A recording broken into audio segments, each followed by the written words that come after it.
앞서서 책 한 권을 소개하도록 하겠습니다. 네, 책은 팀 켈러 목사님의 내가 만든 신이라는 책입니다. 영어 제목은 Counterfeit Gods라는 책인데 직역하면 위조된 신들, 가짜 신들이라는 책의 제목을 가지고 있습니다. 우상 숭배라는 말을 들을 때 사람들은 흔히 신상 앞에서 절하는 장면을 떠올립니다. 그러나 저자는 우상 숭배는 그 정도의 단순한 개념이 아니라고 말하고 있습니다. 우상 숭배는 단지 신상 앞에 절하는 행위가 아니라 장소를 불문하고 곳곳에서 행해지는 마음의 문제라는 것입니다. 행복이나 삶의 의미, 정체성을 추구하는 데 있어서 하나님보다 우선하는 것이 있다면 그것이 바로 우리 각자가 만든 우상입니다. 우리가 삼은 것들은 보통 그 자체로는 나쁜 것이 아닙니다. 그런데 아무리 좋은 것이라도 그것을 궁극적인 것으로 여기면은 무엇이든 우상이 될 수 있습니다. 돈이나 사랑 그리고 권력이 대표적인 우상인데 이러한 우상들은 신앙의 혼란과 파괴를 가져옵니다. 현대인은 사회적 지위나 돈, 외모를 지나치게 강조하고 있습니다. 또 심지어 가족을 헌신적으로 돌보는 일도 우리에게는 우상 숭배가 될 수 있습니다. 자신의 배우자나 자녀, 즉 가족도 우상이 될 수 있다는 것입니다. 우리 마음의 중심과 이 시대 문화를 제대로 이해하지 않고는 무엇이 우상인지 식별할 수 없습니다. 신앙인으로서 나의 신앙은 왜 제자리 걸음하고 있는지 라고 고민하고 있다면 이 책 내가 만든 신을 읽어보는 것을 권해드립니다. 설교를 준비하면서 사무엘상 말씀 전체를 천천히 정독해 보았습니다. 사무엘상은 신앙생활하며 많이 들어보는 이름들인 엘리 제사장 그리고 사사이자 선지자인 사무엘과 그의 어머니 한나 그리고 이스라엘 초대왕을 지닌 사울과 이대왕 다윗이 등장을 합니다.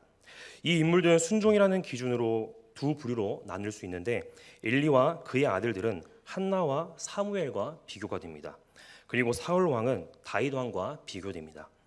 하나님이 세운 사람들임에도 누군가는 순종을 했지만 다른 누군가는 순종하지 못한 모습을 보면서 우리 마음의 중심이 누구를 향해야 하고 무엇으로 채워져야 하는지를 보게 됩니다. 그렇다면 우리 마음의 중심은 어떤 것으로 채워져야 하는지 오늘 주신 말씀을 통해 삶에 적용해 보도록 하겠습니다. 오늘 본문의 말씀은 작은 마을 베들레헴에서 작은 사람, 인정받지 못하던 사람이 기름 부음을 받은 이야기입니다. 큰 도시, 유명한 곳이 중요한 게 아니라 어떤 사람이냐가 중요하다는 것입니다. 그리고 외적으로 보이는 것보다 내적으로 어떤 사람이냐 혹은 그의 마음이 무엇으로 채워져 있는가라는 것이 훨씬 중요하다는 것을 본문은 말하고 있습니다. 예수님께서도 나사렛 출신이라는 것 때문에 참 많이 무시를 당했습니다. 신약 성경에서 흔히들 나사렛에서 무슨 선한 것이 날 수 있느냐라는 반응이 참 많았습니다. 어쩌면 사람들은 외적인 용모를 가지고 판단할 때가 많습니다. 오늘 본문의 내용이 그렇고 사무엘 선지자가 그랬고 그의 가족들이 그랬습니다. 이스라엘 역사에서 가장 역사적인 일 두 가지가 이곳에서 일어나게 되는데 하나는 가장 위대한 왕 다윗이 베들레헴에서 기름 부음을 받는 것이고 다른 하나는 그 다윗의 동네 베들레헴에서 만왕의 왕이신 예수 그리스도께서 나신 사실입니다. 처음 사무엘은 이스라엘 초대왕인 사울을 보고 기름을 부을 때 마음이 흡족했습니다. 왜냐하면 사울의 용모가 왕으로 적합하다고 생각했기 때문입니다. 사무엘상 9장 2절에서는 사울에 대한 용모를 이렇게 칭찬하고 있습니다. 기스에게 아들이 있으니 그의 이름은 사울이요 준수한 소년이라. 이스라엘 자손 중에 그보다 더 준수한 자가 없고 키는 모든 백성보다 어깨의 위만큼 더 컸더라. 그런 사울에게 기름을 부을 때 사무엘의 마음이 얼마나 흡족했을까요? 그런데 하나님께서 용모를 보고 쓰시는 것은 아닌 듯합니다. 베들레헴에 있는 이새의 집에 보냄을 받은 사울은 아직 누군지는 모르지만 이새의 아들 중 한 명에게 기름을 붓게 될 것입니다. 하지만 사무엘의 마음은 전혀 기쁘지가 않았습니다. 사무엘에게는 자책하는 마음이 있었기 때문입니다. 물론 하나님의 명령을 따라서 한 일이지만 자신이 기름 부었던 사울의 실패와 망가짐을 보면서 자신을 자책했기 때문입니다. 사무엘은 사사이자 제사장이었으니 요즘식으로 표현을 한다면은 내가 목회를 잘못했구나라고 생각했을 수도 있습니다. 그러자 하나님께서는 사무엘에게 이렇게 말씀하십니다. 사무엘상 16장 1절입니다. 여호와께서 사무엘에게 이르시되 내가 이미 사울을 버려 이스라엘 왕이 되지 못하게 하였거늘 내가 그를 위하여 언제까지 슬퍼하겠느냐. 너는 뿔에 기름을 채워 가지고 가라. 내가 너를 베들레헴 사람 이새에게로 보내리니 이는 내가 그의 아들 중에서 한 왕을 보느니라 하시는지라. 하나님께서는 사무엘을 위로하시며 자책하지 말고 슬퍼하지 말라고 말씀하십니다. 그리고 새로운 기준을 말씀하시는데 바로 오늘 본문의 말씀입니다. 이제 더는 슬퍼하지 말고 베들레헴으로 가서 내 마음에 합한 사람을 세우라는 겁니다. 당시 왕은 사울 왕이었습니다. 혹시라도 사무엘이 누군가에게 기름을 붓는다는 것은 명백한 반역 행위였기 때문에 목숨이 위험할 수도 있었습니다. 그래서 사무엘은 제사를 드린다는 명목으로 이새의 집에 찾아갔고 흩어져 있는 이새의 모든 아들들을 제사에 참여하도록 시켰습니다. 그날 처음 만난 이새의 아들 장남 엘리압을 보고 마음이 쏠리게 됩니다. 그의 외모를 보니까 사울처럼 이제 그 외모가 너무나도 뛰어나서 하나님께서 꼭 이 사람을 왕으로 세우시겠다는 확신이 들었습니다.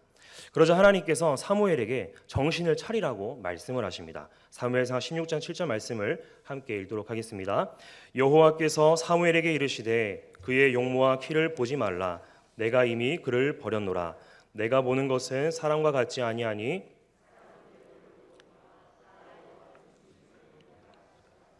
아멘. 하나님께서는 사무엘에게 내가 보는 것은 너희 사람들이 보는 것과 같이 왕으로서 갖춰야 할 외적인 모습이 아니다. 그의 그런 모습을 갖췄던 사울을 내가 버린 것을 네가 보지 않았느냐. 나는 사울을 임명할 때도 그의 마음의 중심을 보았다. 사무엘아, 나는 마음의 중심이 바른 사람을 원한다 라고 말씀하셨습니다. 기름 붓는 사건이 작은 마을 베들레헴에서 일어났다는 것은 세상의 관점과는 다른 의미를 담고 있습니다. 우리가 알고 있는 것처럼 베들레헴은 이스라엘에서도 주요 도시가 아닙니다. 별로 드러날 게 없는 작은 도시입니다. 그리고 구약의 다른 유명한 도시들에 비하면은 베들레헴은 거의 등장하지도 않는 별로 알려진 것이 없는 작은 도시입니다. 미가서 5장 2절의 말씀에서도 베들레헴에 대해 언급하기를 베들레헴 에브라다야 너는 유다 족속 중에 작을지라도 이스라엘을 다스릴 자가 내게서 내게로 나올 것이라. 그의 근본은 상고의 영원에 있느니라. 베들레헴은 떡의 집이라는 뜻으로 예루살렘 남쪽으로 약 9km에 위치한 작은 마을입니다. 에브라다라는 말은 곡물의 땅이라는 뜻으로 베들레헴의 옛 지명입니다. 이 말씀들을 근거로 보면은 베들레헴은 아주 작은 농촌으로 보입니다. 그렇지만 마치 다윗이 그랬던 것처럼 이 베들레헴에서 이스라엘의 통치자가 태어날 것을 미가 5장 2절에서는 이야기하고 있습니다. 이새에게는 8명의 아들이 있었습니다. 사무엘은 제사를 드리기 위해 이새의 아들들을 모두 정결하게 하고 제사에 참여토록 했습니다. 왕이 누군가 보기 위해 이새의 아들 한 명 한 명이 사무엘 앞을 지나갔습니다. 그런데 이상하게도 하나님께서 분명히 그 아들 중에 한 명에게 기름을 부으실 텐데 모두 지나가도 하나님의 지시가 없었습니다. 그래서 사무엘이 이새에게 내 아들이 다 여기 있느냐? 라고 묻습니다. 그때 이새가 아직 막내가 남았는데 그는 양을 지키나이다 라고 대답을 합니다. 문맥상 우리가 느낄 수 있는 것이 있는데 아버지인 이새가 아들 중 막내인 다윗을 가볍게 또 소홀히 여겼던 것 같습니다. 다른 형제들에 비하면 관심을 덜 주는 그런 아들이었던 것으로 보입니다. 그런데 사무엘이 그 아들이 오기 전까지는 식사 자리에 앉지 않겠다고 하자 이새는 양을 치던 다윗을 불러왔습니다. 11절에 막내 아들을 뜻하는 히브리어는 하카탄인데 이 하카탄은 여러 뜻이 있습니다. 양이나 수, 크기, 나이에 있어서 작다라는 뜻이 있습니다. 그래서 이것을 상징적으로 풀면은 중요성이 가장 작은 존재라는 것을 말할 때 히브리어 하카탄을 사용합니다. 즉 다윗은 막내임과 동시에 아버지 이새에게 관심과 중요성이 가장 작은 아들로 볼 수 있습니다. 그러다 보니 들에서 뜨거운 태양볕이 내리쬐는 곳에서 지독한 양의 냄새를 맡아야 했습니다. 그리고 사나운 들짐승의 위험을 감당해야 하는 일은 가장 중요하지 않은 하카탄이라는 존재 다윗이 온전히 감당해야만 했습니다. 작은 마을 베들레헴에서 살았던 다윗, 가정 안에서도 아버지의 관심을 크게 받지 못한 다윗, 소외된 시간 속에서 그는 움츠러들고 더 작아질 수도 있었지만 그 시간 중에도 다윗은 온전히 하나님만을 찬양했습니다. 아무도 나에게 관심이 없지만 초원에서 홀로 양을 치고 있지만 다윗은 하나님만을 찬양했습니다. 그런 다윗을 하나님께서 집중하여 주목하십니다. 유대 땅에서 가장 작게 여겨지는 땅 베들레헴이었지만 사울 왕의 실패를 보면서 하나님께서는 이스라엘 땅을 두루 살피셨습니다. 큰 마을, 작은 마을 할 것 없이 두루 살피셨습니다. 주변 마을을 살피시고 베들레헴을 보기 시작했습니다. 그곳에서 혼자 양을 치고 있는 소년을 보았는데 그의 마음 가운데에는 하나님 자신을 향한 사랑으로 가득 찬 것을 확인했습니다. 이스라엘 백성 중 누구보다도 자신을 사랑하는 사람 다윗, 이 소년이야말로 누구보다 이스라엘을 잘 이끌어갈 인물이라고 보시고 사무엘을 시켜 베들레헴으로 보낸 것입니다. 그리고 왕이 되기 위한 첫 번째 절차로 사사 사무엘에게 다윗에게 기름 부으라는 명을 내리셨습니다. 본문 13절 말씀을 함께 읽겠습니다. 사무엘이 기름 뿔병을 가져다가 그의 형제 중에서 그에게 부었더니 사무엘이 떠나서 라마로 가니라. 다윗은 자신의 고향 베들레헴에서 기름 부음을 받습니다. 그리고 그곳에서 살 때 사울 왕에게 뽑혀 악한 영을 내쫓는 일을 하기도 합니다. 다윗은 베들레헴 작은 마을에서 인정받지 못하는 일을 하며 살았지만 기름 부음을 통해 하나님의 영은 그의 안에 거하며 살게 됩니다. 사무엘상은 16장 이후로 다윗에게 초점을 맞추어 그의 삶을 기록합니다. 하나님의 영이 그에게 크게 감동되었지만 아직은 무명이었던 다윗. 사울 왕에게 불려가 쓰임을 받았지만 아직도 자신의 삶에 성실했던 다윗이었습니다. 사무엘에게 기름 부음을 받는다는 것은 자칫 교만해질 수도 있는 사건이었습니다. 그러나 그는 왕의 자리에 오르기까지 단 한 번도 교만하지 않고 늘 마음의 중심에 하나님으로 인한 만족과 그분을 향한 경외심으로 가득했습니다. 다윗의 마음의 중심이 어떠했는지는 본문에서 한 장만 넘어가면 등장하는 골리앗과의 싸움을 통해서 알 수 있습니다. 엘라 골짜기에 진을 치고 있었던 이스라엘 군대는 거인 골리앗으로 인해 두려움 가운데 있었습니다. 당시 다윗의 아버지 이새는 아들 중 첫째, 둘째, 셋째 아들까지 3명의 아들을 사울의 군대로 보냈습니다. 모든 이스라엘 남자들은 일정한 나이가 되면 전쟁 참전에 대한 의무가 있었습니다. 하지만 아직 다윗은 그 전쟁에 나갈 만큼 장성하지 못했기 때문에 베들레헴에서 양을 치며 지내고 있었습니다. 아버지의 명을 가지고 전쟁에 나가 있는 형들에게 음식을 전하기 위해서 그리고 생사를 확인하기 위해 전쟁터로 나갔습니다. 그곳에서 이스라엘의 군대와 하나님을 모욕하는 블레셋 장수 골리앗을 보게 됩니다. 그리고 저 블레셋 사람이 누구이기에 하나님의 군대를 모욕하느냐라는 담대함을 보였습니다. 그러나 다윗의 이런 말에도 아무도 반응하지도 인정해주지도 않았습니다. 아직 다윗의 진가를 알아보는 사람은 아무도 없고 베일에 감추어진 그런 사람이었습니다. 그의 친형이었던 첫째 엘리압은 그 말을 듣고는 다윗을 향해 양이나 칠 것이지 왜 여기 와서 교만을 떠느냐며 비난을 했습니다. 또한 이런 다윗의 소식을 들은 사울 왕은 다윗을 불러서 이렇게 말합니다. 다윗의 외적인 모습을 보고 말하기를 블레셋의 장수 골리앗은 어려서부터 장수지만 너는 아무리 봐도 여전히 소년에 불과하다. 그러니까 너는 골리앗을 상대하지 못할 것이다. 어떤 사람을 알기 전에 첫인상이 주는 이미지가 그 사람의 전부인 것처럼 외적인 것은 참으로 중요합니다. 그러나 하나님께서는 그런 외적인 모습을 보지 않으십니다. 지금 그 사람의 마음속에 무엇이 있는가, 마음의 중심이 무엇으로 가득한가를 보는 분이십니다. 베들레헴은 작은 마을이었지만 하나님께서는 오히려 그곳에 더욱 시선을 집중하셨습니다. 그곳에는 가족도 인정하지 않는 작은 사람, 소외된 다윗이 있었습니다. 그러나 다윗은 사람의 시선을 신경 쓰지 않았습니다. 자신에게 주어진 일, 양을 치는 일을 하며 들판에서 하나님을 찬양하며 지냈습니다. 하나님께서는 다윗의 마음의 중심을 보고 계셨던 것입니다. 우리 마음 가운데 외적인 배경이 보잘것없다고 해서 우리는 염려할 필요가 없습니다. 하나님께서는 외적인 모습들, 능력이나 스펙으로 우리를 사용하시는 분이 아니라 하나님을 향한 마음과 하나님의 영이 그 속에 있는가를 보시며 우리를 사용하시기 때문입니다. 물론 외적인 준비를 소홀히 해서는 안 됩니다. 성경에서도 각자의 실력을 길러야 함을 이야기하고 있습니다. 다윗 또한 골리앗과의 싸움에서 무턱대고 나간 것은 아닙니다. 목자로서 양을 치는 동안 다윗은 많은 짐승들로부터 양을 지켜냈습니다. 가만히 앉아 악기만 연주하지 않고 자신이 할 수 있는 방법들을 생각해보고 연습한 대로 양을 지켜냈습니다. 사울의 감옥과 무기를 마다하고 다윗은 자신에게 익숙한 물매를 챙겨갔습니다.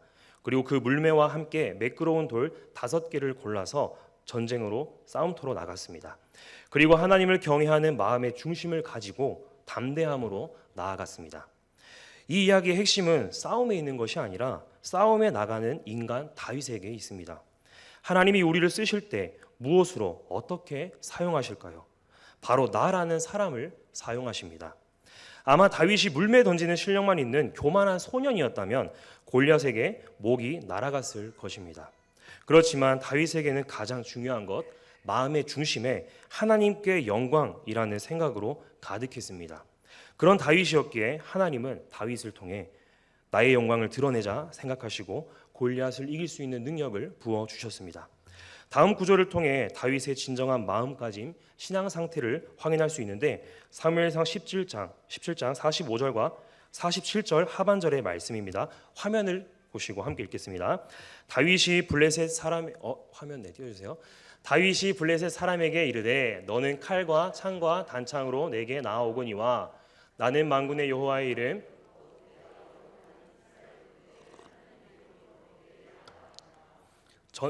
전쟁은 여호와께 속한 것인즉 그가 너희를 우리 손에 넘기시리라. 아멘. 비록 작은 마을 베들레헴에 태어난 다윗이었지만 그에게는 아주 강력한 무기가 있었습니다. 블레셋 장수 골리앗은 칼과 단창으로 싸움에 나왔지만 다윗은 만군의 여호와의 이름으로 전쟁터로 싸움으로 나갔습니다. 다윗은 그저 이세의 막내 아들이며 양을 치던 목자로서 나아갔지만 하나님은 다윗을 하나님의 영광을 드러내는 사람으로서 그를 높여주었습니다. 제가 고신대학교를 다니는 동안 해외봉사를 2번 다녀온 적이 있습니다. 해외봉사라는 타이틀을 가지고 있지만은 교회나 선교단체에서 가는 단기 선교와 같았습니다. 갓 성인이 된 20살 1학년 때 아프리카 대륙의 가나에 가는 해외봉사팀이 있어서 제가 그것에 자원을 했습니다. 지원을 하면 팀별로 모여서 교수님들과 함께 이제 학교 직원들과 면접을 보게 됩니다. 혼자서 무슨 질문을 하시려나 생각하면서 제 순서가 오기를 기다렸습니다. 어떤 지원자는 자기가 무슨 과이며 무엇을 준비하고 무엇을 잘 할 수 있다라고 했는데 저는 다른 지원자들에 비해 이야기할 것이 없어 너무나도 초라했습니다. 제 순서가 돼서 지원자는 무엇을 할 수 있습니까? 라는 질문을 받았을 때 저는 솔직한 제 마음을 담아서 영혼을 사랑하는 마음을 가지고 맡겨주신 일은 뭐든 열심히 하겠습니다 라고 대답했습니다. 면접을 보고 나와서 다른 지원자들에 비해 작아진 저였기 때문에 큰 기대를 하지는 않았습니다. 그러나 기도할 때면 하나님 넓은 세상에 나아가 보고 싶습니다. 그리고 나중 사역을 위하여서 꼭 그곳에 가보고 싶습니다 라고 기도했습니다. 시간이 지나서 홈페이지에 공지된 합격자 명단을 확인했습니다. 학번을 확인해 보니 1학년 지원자 중에서 딱 2명만 합격하게 되었는데 제 이름이 올라가 있던 것입니다. 해외봉사에 지원하고 면접을 보고 합격자 명단에 제가 올라간 것을 보면서 이런 생각을 했습니다. 면접으로 사람을 평가하는 교수와 직원들이 있었지만 오히려 외적인 장점보다 마음의 중심을 더 중요하게 여기신 하나님의 간섭하심에 감사함을 느꼈습니다. 이처럼 다윗의 기름 부음은 외적인 것을 중요하게 여기는 사람들의 눈으로는 이해가 되지 않습니다. 영적으로 뛰어난 사무엘도 그러했고 다윗의 가족들도 생각조차 못한 일이었습니다. 그러나 하나님께서는 사람의 외적인 모습을 넘어서 그 사람의 마음에 어떤 마음이 있는지, 마음의 중심이 누구를 위한 것으로 채워져 있는지를 보는 분이십니다.